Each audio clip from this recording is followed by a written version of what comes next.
30 points is the margin here at the Gabba at the moment. A packed Gabba ground, and a lot of them wouldn't like what they're seeing because Richmond are the team leading by 30 points. But it's a fabulous round of football once again right around Australia. Let's take this opportunity to check some of it now in Saturday Wrap. At the Whitten Oval, the bottom side on the 1996 ladder met the reigning Wooden Spooners. And in the first quarter, with the aid of the wind and marks like this, Footscray started putting the ghosts to rest. Jason Watts had kicked 5 goals in his first 32 games with the Bulldogs. He kicked 6 this afternoon. After 16 straight losses, Fitzroy were in terrible trouble. To their credit, they fought back in the second term. Jared Malloy the focal point in attack. While the Lions kicked 6 in that quarter, Watts managed a couple against the wind to keep his side 19 points ahead at half-time. The roar had gone out of the Lions. The second half was a procession as the Bulldogs surged towards their first victory of the season and took some pressure off the club for the time being. I think we just had to get through, get one on the board and start again, which we've done, and we're now 1-2, whatever, so there's a lot for you to go yet, Pete. Footscray by more than 8 goals. Watts 6, the best of the goal kickers. At Waverley, the ladder leaders, North Melbourne, were hoping for a third successive romp, this time against Hawthorn. And it was just that. The goals came from marks, they came off the ground, they came just too easily. By half-time, North led by 57 points. If there was one shining light for the downtrodden Hawks, it was the performance of full forward and skipper Jason Dunstall. He kicked 6-1 in yet another solo effort. At the other end, Wayne Carey was at his best. He'd kick 4. A third straight win for the Roos, 73 points over Hawthorn, 14 different goal kickers for North Melbourne.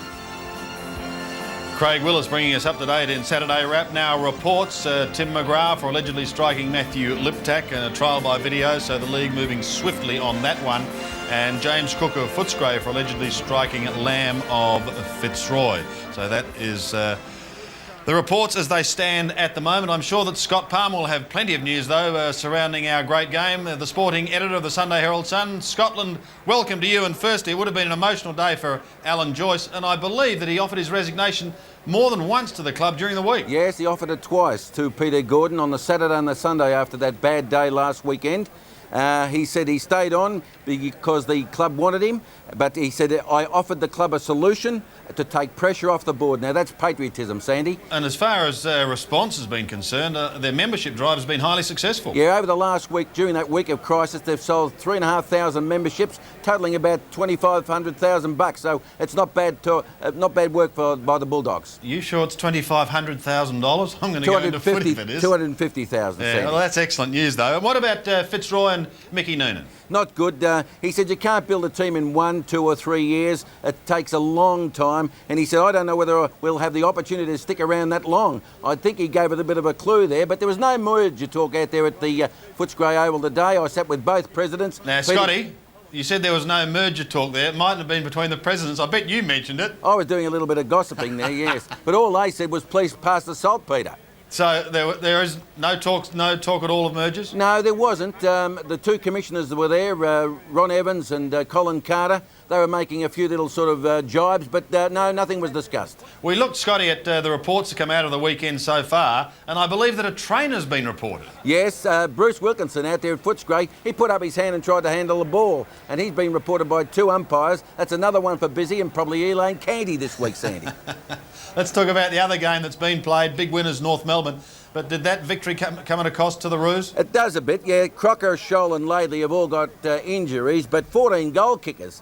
Dennis Pagan couldn't be happier. He said he's tried a few strategies today, and it was great to get revenge over his old enemy, the Hawks. And Ken Judge came out in defence of his captain and champion goal kicker. Yeah, Jason Dunstall kicked 6 goals today, and Judge, said that he's been copping a lot of criticism. People have been writing him off, but he just showed them today. He said he'll be better next week when Condon and Crawford get back into the middle of the ground for the Hawks. And Scotty, just in closing, you've got news of a major comeback. A major comeback. Remember him, Sandy? Fred Cook. Yes, I do. Age 48, playing for the Tyab Yabbies today in the Mornington Peninsula League against Piersdale. Good on him. Got 2. and he said, I will be back next week. Good on you, Scotty. Keep on punching, Sandy. I certainly shall, and I'm sure Freddie Cook will keep going too. Welcome back, Freddie. We'll take a break. More shortly.